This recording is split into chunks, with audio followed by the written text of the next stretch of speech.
بسم اللہ الرحمن الرحیم۔ معزز سامعین و ناظرین کرام، اگست کا مہینہ شروع ہے اور ملک عزیز پاکستان کا یوم آزادی آ رہا ہے۔ جشن آزادی کے حوالے سے تقریبات منعقد ہوتی ہیں۔ ہمارے معاشرے میں جشن آزادی کو مختلف طریقوں سے منایا جاتا ہے، تو اس حوالے سے چند گزارشات قرآن و حدیث کی روشنی میں آپ کی خدمت میں پیش کروں گا۔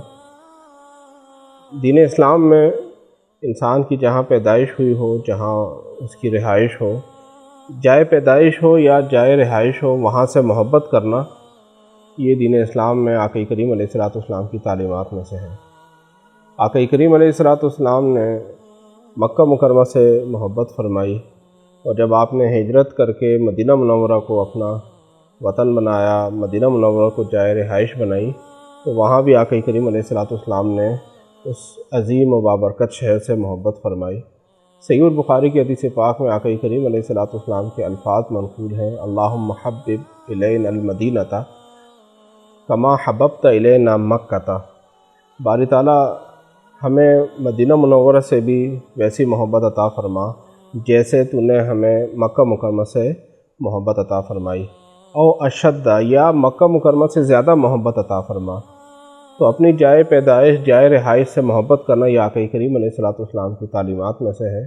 ملک عزیز پاکستان، اللہ پاک کے فضل و کرم سے ہم یہاں پیدا ہوئے، ہماری یہاں رہائش ہے، تو ہمیں اس وطن عزیز سے محبت کرنی چاہیے۔ اس کے وہ کام ہمیں یہاں کرنے چاہیے جو وطن عزیز کو، ملک عزیز کو فائدے پہنچائیں، نقصان سے بچائیں، اور اس کے ساتھ ساتھ ملک قوم کے فائدے کے کام ہوں۔ اب جو یوم آزادی آ رہا ہے، اس یوم آزادی میں بہت سے نوجوان جشن آزادی کے نام پر وہ کام کرتے ہیں جو ملک عزیز اور اس کے ساتھ ساتھ ملک میں رہنے والوں کے لیے بھی تکلیف دہ ہوتے ہیں۔ بہت سے نوجوان بائک کا سیلنسر نکال دیتے ہیں، سیلنسر نکال کر وہ بائک چلاتے ہیں، اس سے لوگوں کو تکلیف پہنچتی ہے، معاشرے میں تکلیف ہوتی ہے، لوگوں کو اسپتال کے قریب سے گزرتے ہیں، مریضوں کو تکلیف ہوتی ہے، گاڑی کے قریب سے گزرتے ہیں، گاڑی میں بچے ہوتے ہیں، بوڑھے ہوتے ہیں، ان کو تکلیف ہوتی ہے۔ تو سامعین وقار، اسلام خوشی منانے کی اجازت دیتا ہے، لیکن خوشی کے لیے طریقہ کار ایسا ہونا چاہیے کہ جس میں کسی کو تکلیف نہ دی جائے۔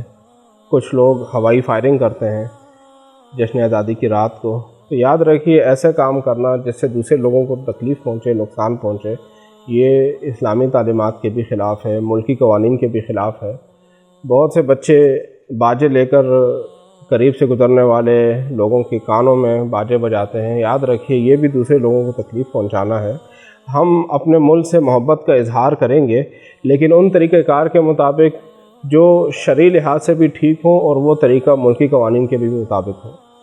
خصوصاً ہمیں آنے والے 14 اگست کو اس بات کا اہتمام کرنا چاہیے کہ ہم ملک عزیز میں شجرکاری کو فروغ دیں۔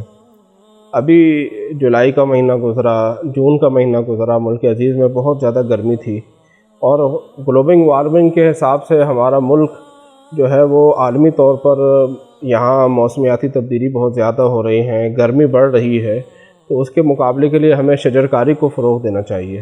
اس 14 اگست میں ہمیں جھنڈیاں بھی لگانی چاہیے، جھنڈے بھی لگانے چاہیے، لیکن جو حقیقی سرسبز درخت ہیں، جو حقیقی گرینری ہے، وہ ہمیں درخت کی صورت میں لگانی چاہیے۔ ملک عزیز پاکستان کو ہم نے سرسبز بنانا ہے۔ ہمارا سبز پرچم، ہلالی پرچم جو سبز ہے، تو ہم نے ملک عزیز کو بھی سبز بنانا ہے۔ سرسبز بنانے کے لیے ہمیں ہر انسان کو کم از کم ایک ایک پودا لگا کر اسے پھر درخت بھی بنانا ہے۔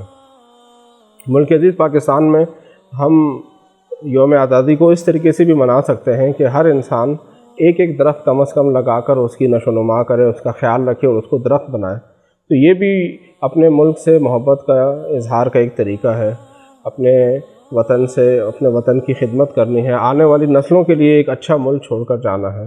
اللہ کریم ہم سب کو ان باتوں پر عمل کرنے کی توفیق عنایت فرمائے۔